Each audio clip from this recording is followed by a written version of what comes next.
This is Excel 2016, Module 5, Part 2.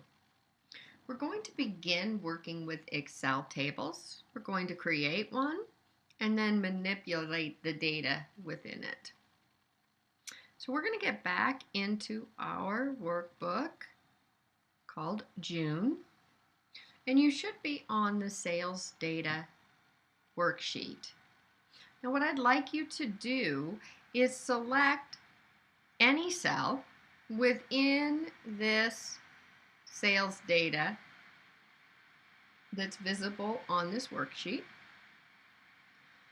and make it the active cell. That just means you clicked on it.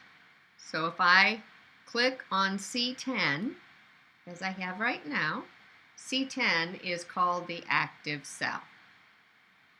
As long as a cell within the body of data is active, when you insert the table, Excel will try to find all of the data that is continuous around it and turn that into the table.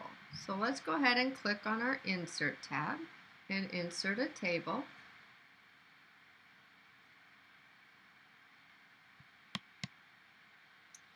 And you can see that what it did was it tried to say, okay, I've got data in this area, there's no spaces, and that's the range it selected for me.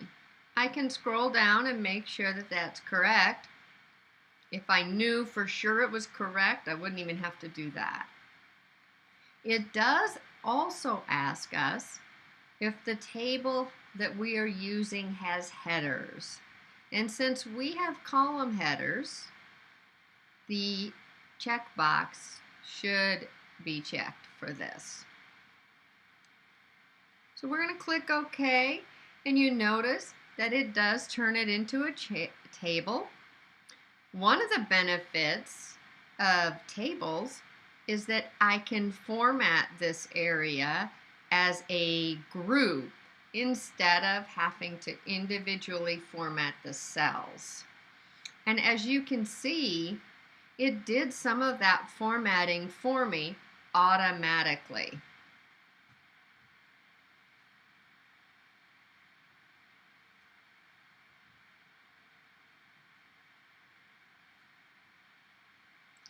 Now, one of the things that we can do with tables is we can give them a name. Once we've created the table, you'll notice we get a new ribbon. This is another contextual tab. It's called Table Tools Design. And on that ribbon, we can name the table. So I'm going to click in the table name box, and I'm going to change the name to be June TBL for table. Now there are rules to what you can use in these names. You could spend the time memorizing those if you choose to, or you could just pay attention to the error messages. If you got one, then you would have to figure out what you did wrong. So for example, if I changed June space TBL, when I hit enter, I would get an error message telling me that your name cannot include a space. One thing that does sometimes cause students problems is that it cannot match an existing cell number. So if I did CAT5 for category 5, that would not be an acceptable name because CAT5 can in fact be a sales number, or excuse me, cell number. So I'm going to go ahead and rename it, get rid of that space, and call it June TBL. When I press the enter key, that does save that name for us.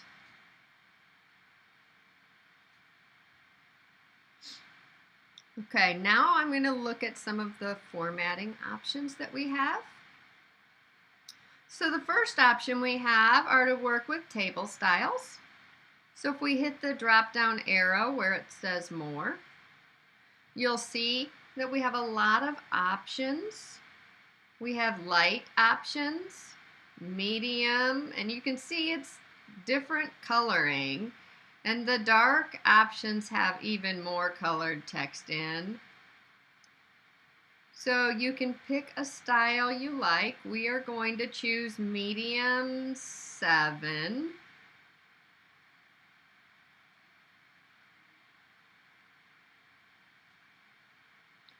And so that allows us to pick the colors and the shading. Now let's look over here at some of these other options. Notice header row is checked. So that allows me to highlight that header row. Be careful because we have with this style white text. If you uncheck that, it makes the header row white with white text, and it looks as though that data is gone, but it's not. The other thing we have are banded rows. So banded rows is what makes it color every other row. If we did banded columns, it would color every other column. We also have the ability to highlight the first column, similar to what we did with our top row. We can change our column width. So if I wanted to change A through E, I can either use any of the methods we talked about in the earlier chapters. So I could drag and drop all of them to 15. I could go over to the Home tab and use formatting options there and select the column width.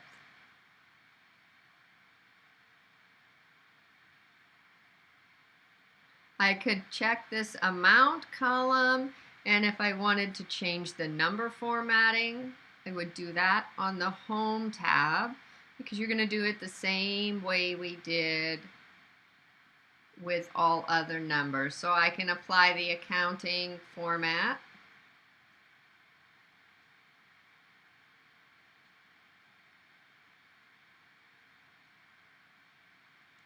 to that option. So formatting in your table is pretty simple. Some of the items, as we discussed, can be handled over here on the design. And then some of the items can be handled on the Home tab as well. Now let's look at adding data. So we're going to add data at the end of our table. And it's going to be for June 30. Now, as long as you do not leave a blank space in between the last row and what you start typing, it assumes that you are trying to add to the table. So if you had a table and for the report you needed to maybe add a footnote, something that you did not want incorporated into the table, you would need to at least leave one blank row, come down a row or two, and type your footnote there. Then it would recognize, since you left the blank rows, that it should not be incorporated within the table. In our case, we do want it within the table, so we are going to make sure we are on the very next row. I do not have to worry about the formatting. Excel will take care of banding the rows and doing the number formatting and things to match the rows above. So we're going to start out entering the date of 6/30/2017. I'm going to tab between the fields to make the data entry easier. Now I'm able to use the autofilling options to help me with typing. So if I type an F, Excel says last time you had an F in this column, you typed Friday. So it fills that in for me, and if it's correct, I simply hit the tab key. The day is 1. Sales ID.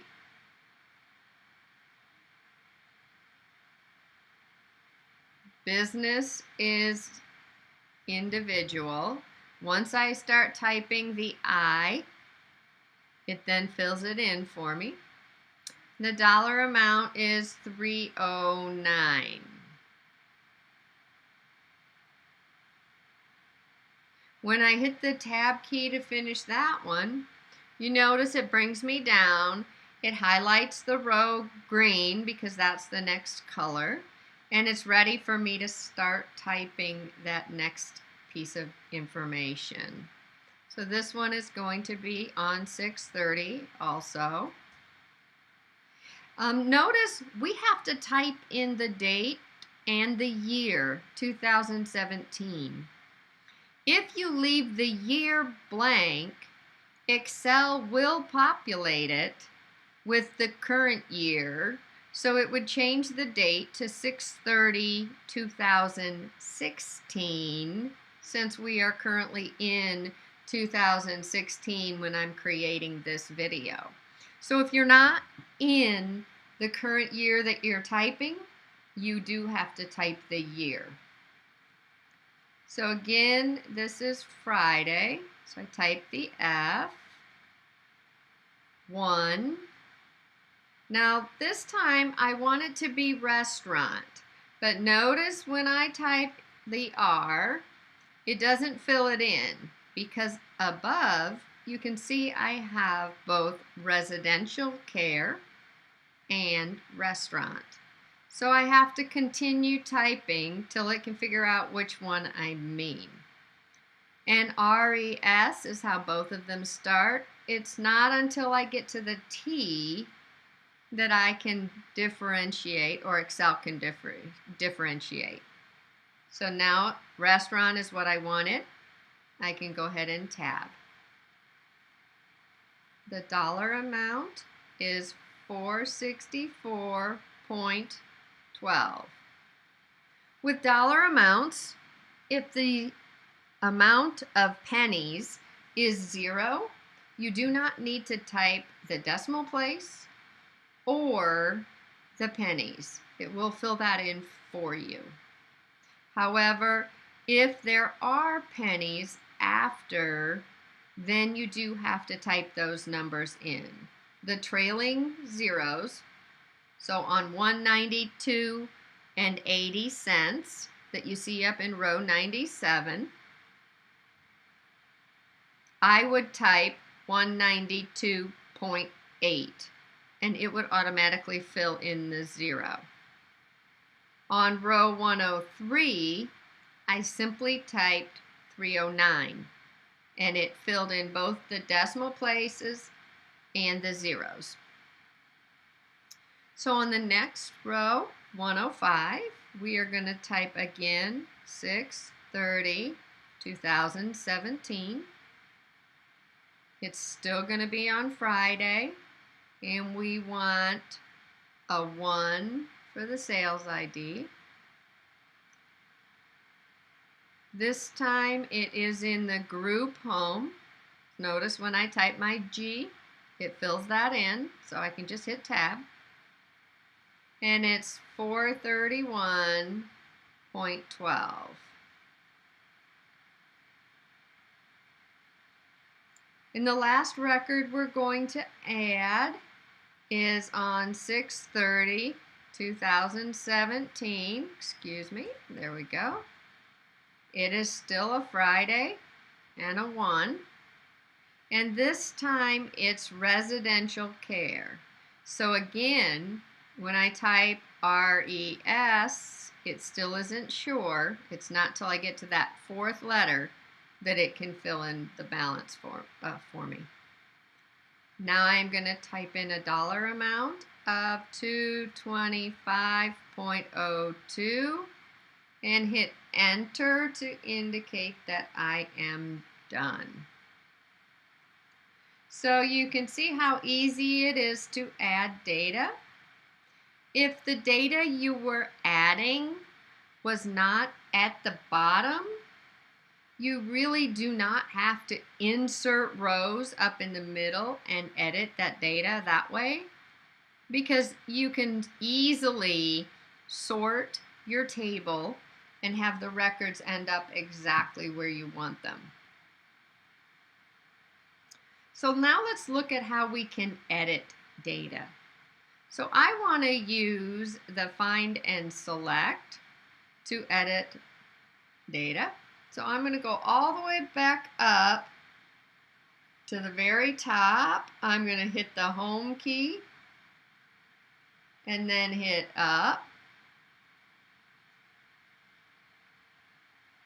And the Home key and up. We're going to go all the way up to the top. I think it's Control Home. Some of those function keys may not work exactly the same way on a Mac. But we're going to go all the way up here, and we want A1 to be the active cell. Now I'm going to go over and I'm going to choose from the Find and Select drop-down arrow the option that says Find. Now, one thing to keep in mind when you're using a find, if something is stored in 2 fields, you cannot search for both at the same time. So for example, if I wanted to search for, they said find the record that happened on 6/20 for residential care, I can't put in here 6/20/2017 residential care, because it's not going to find that. That is not in one cell. The information you type in here has to be a value in one cell. So you would have to decide, are you going to narrow the results down better by using residential care or by using the date? And since by using the date, it breaks it down to about 4 records, that's all we would want in that Find button. So we're going to click Find Next. And now it brings us down to the first record that it finds. And then we can come over and locate that record that says residential care. So I'm going to go ahead and close this. Notice that this record has a dollar amount of 0. And what I really want in that dollar amount is 309. So you're going to want to click in that cell, which is E70, and type in 309.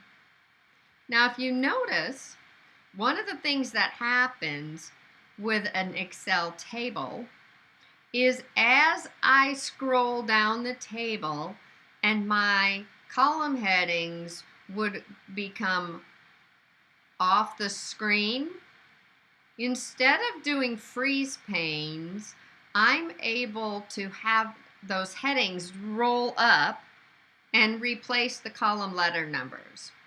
So Excel does that for us.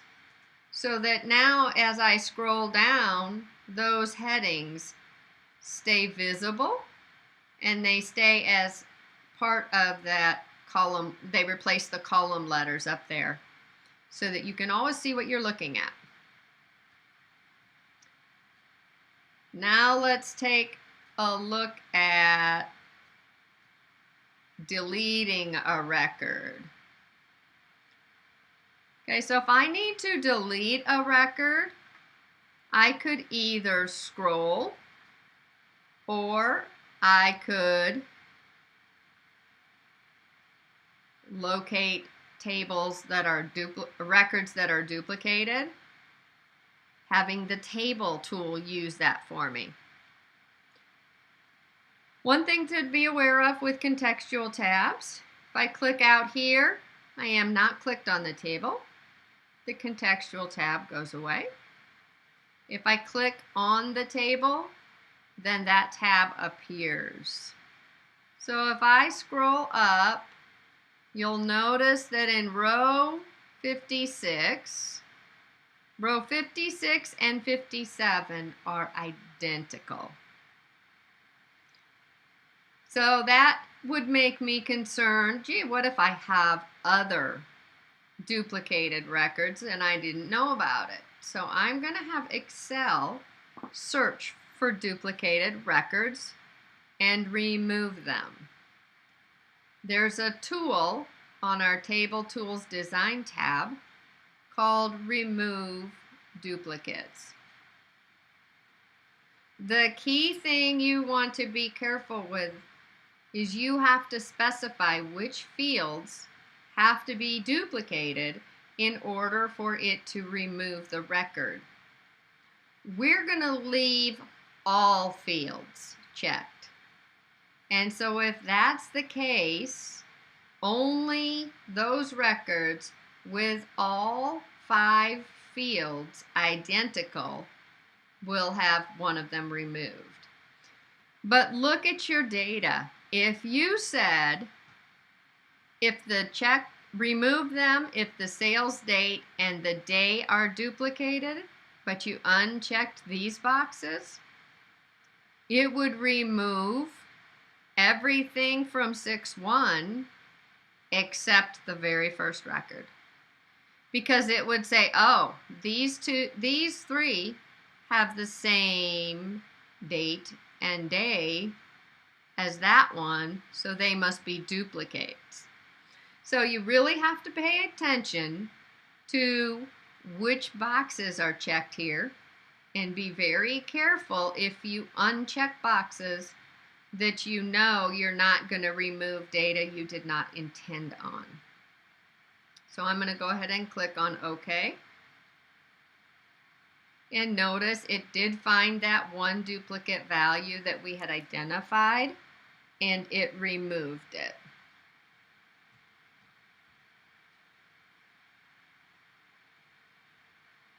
The next video that we work with, we will begin to look at the ways to sort, and then we will begin looking at how to filter the data within the table.